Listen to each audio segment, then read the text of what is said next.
Olá, alunos! Prepare o material porque está na hora da aula!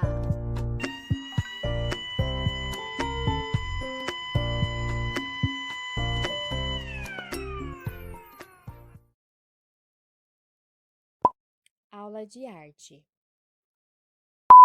O que é belo na arte e na sociedade? O que é bonito? O que é feio? Qual expressão artística pode ser considerada bonita, feia, boa ou ruim? Difícil de responder, né? A resposta para tais perguntas parece dizer respeito à questão de gosto de cada pessoa. Mas será que é assim que acontece? Todas as vezes que observamos algo, sentimos alguma coisa. Os nossos órgãos sensoriais produzem informações para o nosso cérebro que rapidamente processa e nos proporciona uma interpretação sobre o que nos cerca. Geralmente, esta interpretação pode nos levar a um sentimento de aprovação, reprovação, beleza ou feiura. Essas questões envolvem a percepção da arte e estética. E isso tudo ainda depende de como a nossa sociedade percebe as coisas e de como nós absorvemos da sociedade esses significados. Assim, as ideias de belo, feio, bom, ruim estão diretamente ligadas à cultura a qual pertencemos. Do latim arte significa o ato de fazer. Para os gregos antigos, a arte significava o domínio do ser humano de uma ou mais técnicas. Deriva daí a ideia de que saber fazer algo muito bem feito é uma arte. Ou seja, a arte é o ato de fazer a obra que será admirada. Pode ser uma escultura, uma pintura, uma arquitetura, uma canção, uma poesia, uma dança ou uma peça de teatro. E a estética é a relação existente entre a arte e o homem. E também a sociedade. Mas, professor, então o que leva um artista de um certo movimento a fazer uma arte diferente do que já existe? Tudo depende, meus queridos alunos, da personalidade do artista, o contexto histórico-cultural de que o artista faz parte, as suas influências, tudo que ele recebe da sociedade em que ele vive, do meio em que ele vive, do que está acontecendo. E isso é o que inspira esses artistas a mudarem o seu jeito de ver uma obra, de fazer uma obra. Ou seja, é o próprio artista que determina a funcionalidade da sua obra. A ideia de beleza surgiu na Grécia, onde os princípios como a simetria, o equilíbrio, a harmonia e a proporção eram essenciais para criar obras consideradas belas. Nessa época, na Grécia, as representações do corpo humano eram os maiores exemplos de beleza. Foi no período de ascensão de Atenas, no século 5 a.C., que os gregos passaram a ter uma percepção mais clara do belo estético. Ocorria então o desenvolvimento das artes, especialmente da pintura e da escultura, cujas imagens representavam a beleza ideal. O corpo humano belo era aquele que mostrava harmonia e proporção entre todas as partes. Já na época medieval, a arte servia para a representação do sagrado e estava a serviço das instituições religiosas e de suas crenças. A arte desse período está presente nas pinturas, esculturas, hinos e arquitetura dos templos religiosos. Já o Renascimento redescobriu a antiguidade clássica dos gregos e romanos, que considerava como a Idade de Ouro. A estética renascentista exaltou a criação de Deus em todas suas formas, especialmente o corpo humano, que se tornou uma grande fonte de inspiração para os pintores e escultores. O conceito de belo na arte foi mudando ao longo do tempo, e é possível conhecermos mais sobre essa diversidade de belezas com base em produções artísticas de cada período. Cada povo, em diferentes momentos, construiu nas próprias opiniões sobre esse assunto. De modo geral, podemos dizer que a cultura de um povo então determina se algo ou alguém é considerado bonito ou não. A arte moderna contestou e rompeu com a noção grega de perfeição e beleza. Os artistas modernos e os que vieram depois trouxeram para as produções artísticas outras questões e abriram caminho para a reflexão sobre o próprio conceito de beleza. Por exemplo, se o artista quisesse, ele podia criticar a política, a sociedade, retratar uma injustiça, um problema social, uma ideologia. E o resultado estético da obra de arte pode reunir beleza estética, mesmo retratando um quadro que não reúne nada de belo na nossa perspectiva social. Por exemplo, a obra Os Retirantes, de Cândido Portinari. Nessa obra, o artista representa a vida difícil dos milhares de brasileiros que migram de cidades do interior para os grandes centros urbanos em busca de melhores condições de vida.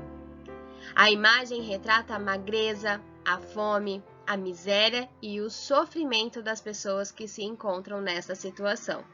Mas a obra tem um impacto profundo em função de sua qualidade de arte e estética. Outro exemplo em que o artista tirava inspirações para criar a sua arte de temas como a origem da vida, o conflito entre a vida e a morte e a referência aos seus antepassados, foi o dançarino Kazuo Ono. Ele faz uma dança conhecida como Buto, que veio lá do Japão. O Buto é uma dança que busca o desenvolvimento de uma movimentação que revele a alma do artista. Além disso, o Buto era inspirado em algo muito triste, que são os horrores que aconteceram durante a Segunda Guerra Mundial. Por isso, essa dança tinha um visual escuro, as expressões estranhas e melancólicas, além de uma maquiagem que deixa todo o rosto e o corpo pintados de branco. Os movimentos são de improviso, sempre com um olhar estático, com os olhos que não veem nada no horizonte. O Kazuo Ono, gente, ele morreu aos 103 anos e, mesmo com essa idade, ele continuou dançando. A partir do momento que ele não conseguia mais dançar sozinho, ele buscava em suas apresentações se apoiar para fazer os movimentos. Depois de um tempo, começou a dançar sentado. Mais tarde, quando as suas pernas já não se movimentavam mais como ele gostava, ele propôs uma dança utilizando apenas as mãos, porque ele sentia uma verdadeira paixão pela dança e o que ela expressava na vida dele. Na história da arte, as esculturas do corpo humano eram frequentemente utilizadas para refletir o interesse pela beleza física idealizada. Por isso, uma artista sul-coreana, a Debbie Han, em sua série Termos de Beleza Sétima, inspirada nos bustos gregos, trouxe características que não estavam presentes nas representações clássicas. Ela buscou desconstruir o ideal grego de beleza, representando fisionomias variadas e diversas. Em suas obras, Han ressalta detalhes a fim de mostrar diferentes formas de beleza que estão presentes no mundo. Assim, por meio da arte, a artista faz entender que o ideal de beleza é uma construção social, ou seja, é um padrão estabelecido em uma sociedade. Por isso, o conceito de belo pode sempre ser questionado e alterado. Outro artista que também vai contra esse ideal de beleza imposto pela arte clássica é o artista Ron Mueck, que retrata pessoas comuns em estados vulneráveis. Ele baseia suas esculturas na observação da vida real. E elas fazem mais do que imitar as aparências visuais. Elas transmitem emoções intensas por meio da representação de gestos, poses e expressões faciais. Além disso, o Mueck utiliza esculturas pequenas e também muito grandes, mas nunca do tamanho real. Por quê? Porque, segundo ele, isso concentra ou amplia os estados emocionais que ele busca representar no seu trabalho. O tamanho colabora muito para esse impacto visual e emocional. Portanto, o belo, mais precisamente antes do século XX, eram ideais de beleza que todos os artistas tinham a obrigação de seguir, o chamado padrões de beleza. O belo é um conceito que está relacionado diretamente a determinadas características visíveis nos objetos e nos seres, e também no seu contexto social.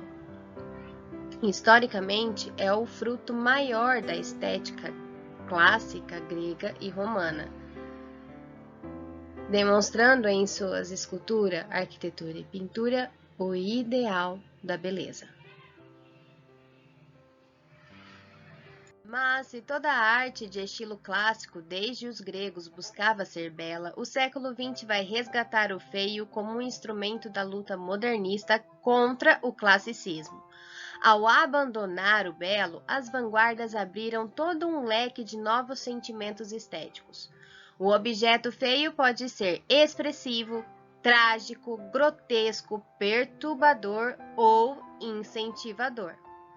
O século XX desenvolveu um gosto pelo feio.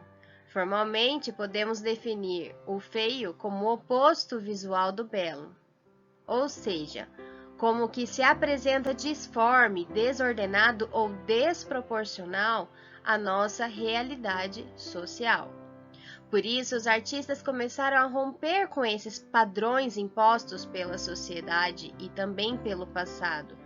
E assim surgiu o que chamamos hoje de arte contemporânea, uma nova proposta que causa efeitos diversos nas pessoas, através de uma comunicação diferenciada entre o artista e o público. Agora vamos para as atividades. Agora vocês vão pegar o livro didático de arte e fazer a leitura da página 66. Nos olhos de quem vê. Nas páginas de abertura deste capítulo, vimos dois retratos femininos que possibilitam a discussão sobre o conceito de beleza. Observe a obra abaixo. Você reconhece o retrato de algum desses personagens? Olhando com atenção, podemos perceber que a primeira mulher à esquerda, que veste azul e tem um lenço branco na cabeça, é semelhante à mulher retratada na obra A Duquesa Feia, de Quentin Matsys, que está lá na página 62. Porém, a obra O Casamento Desigual não foi feita pelo mesmo artista. Na época em que essa pintura foi feita, era comum que os artistas tivessem aprendizes em seus ateliês. Esses jovens estudavam o estilo do mestre, ao mesmo tempo que o auxiliavam na produção de suas obras. Assim, apesar da autoria desconhecida, acredita-se que O Casamento Desigual tenha sido produzida por um aprendiz do artista Quentin Matsys, o que explicaria a semelhança estética. Vamos analisar essa obra com mais detalhes na atividade a seguir? Então, agora vocês farão a atividade da página 67. 1. Observe a obra e atente-se a alguns elementos. Relacione as imagens ao seu texto correspondente. A expressão facial das pessoas retratadas na cena não é neutra. Elas demonstram vários sentimentos em relação à união do casal. B. O título da obra, O Casamento Desigual, sugere não apenas uma diferença entre a aparência dos noivos, mas também uma diferença econômica e o interesse financeiro por parte do noivo. C. A noiva está de vestido branco e verde com decote vermelho. E o noivo de cabelos longos e boina avermelhada.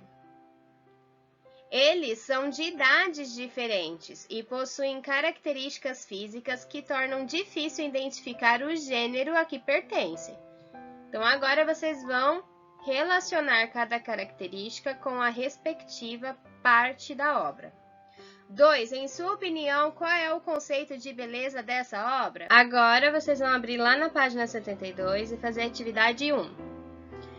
Cristina Costa, em seu livro Questões de Arte, colabora ainda mais para ampliarmos nosso estudo sobre o conceito de belo. O prazer do belo depende também do nosso estado de espírito. Se estamos alegres, ficamos mais sensíveis às obras de arte que nos transmitem alegria. Se, ao contrário, estamos tristes, nos emocionamos mais com as músicas ou imagens que parecem estar sintonizadas conosco, produzindo nosso humor ou nossas emoções. Algumas pessoas erroneamente pensam que só as imagens graciosas e as músicas alegres são capazes de encantar as pessoas, mas isso não é verdade. Muitas vezes uma imagem ou uma música emocionam justamente porque são fortes. Portanto, a beleza depende também da habilidade do artista em expressar uma ideia e em nos despertar a emoção da própria beleza.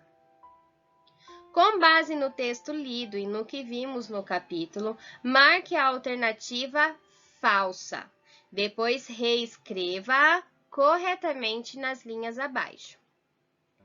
Obras de arte com temas tristes ou grotescos também podem ser belas.